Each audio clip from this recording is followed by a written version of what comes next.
Hi, I'm Brian. Welcome to Bush Electronics. I wanted to take a moment to show you this new 2014 Ford Escape that we just finished for Syracuse University.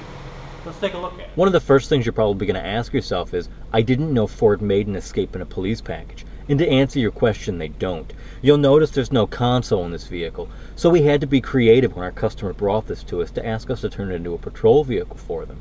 You'll notice in the front we do have the Motorola XTL 2500 radio, but you'll find that there's no siren head here. What we've used is a remote unit, a Whelen HHS 2200, and we'll see that in the back. But it does give us all the lighting control functions, siren, and PA, like you'd normally find on any other siren control unit that you'd normally have with a console inside the vehicle. But for the most part, it looks pretty stock in the front. Let's take a look around the rest of it. As we approach the front of the vehicle, you'll see two red Whelen ions. We've installed a headlight flasher, as well as two red and white hideaway vertexes. You'll see the Unity spotlight.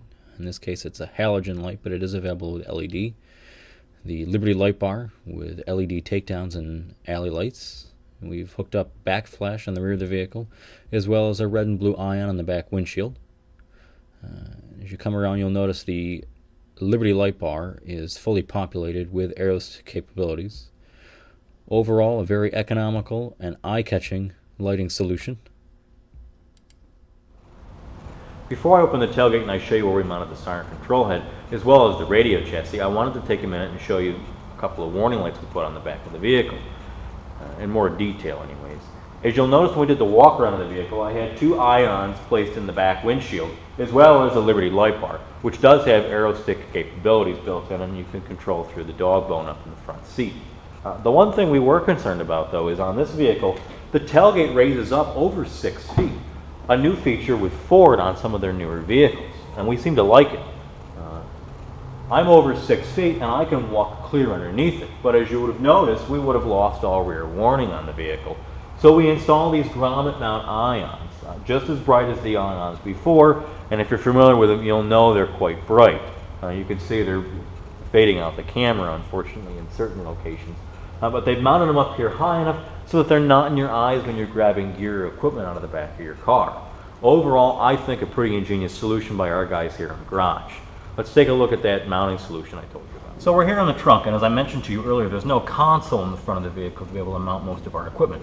So we have a remote Whelen HHS 2200 siren, as well as the chassis for the XTL radio.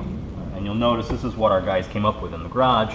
They built this box, spray painted it black, and all the equipment securely bolted inside it, as well as all of our power distribution accessories.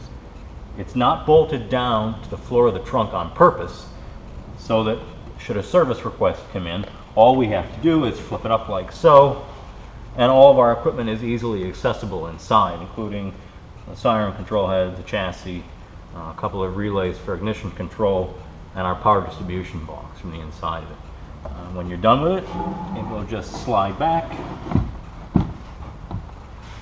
and you're ready to go.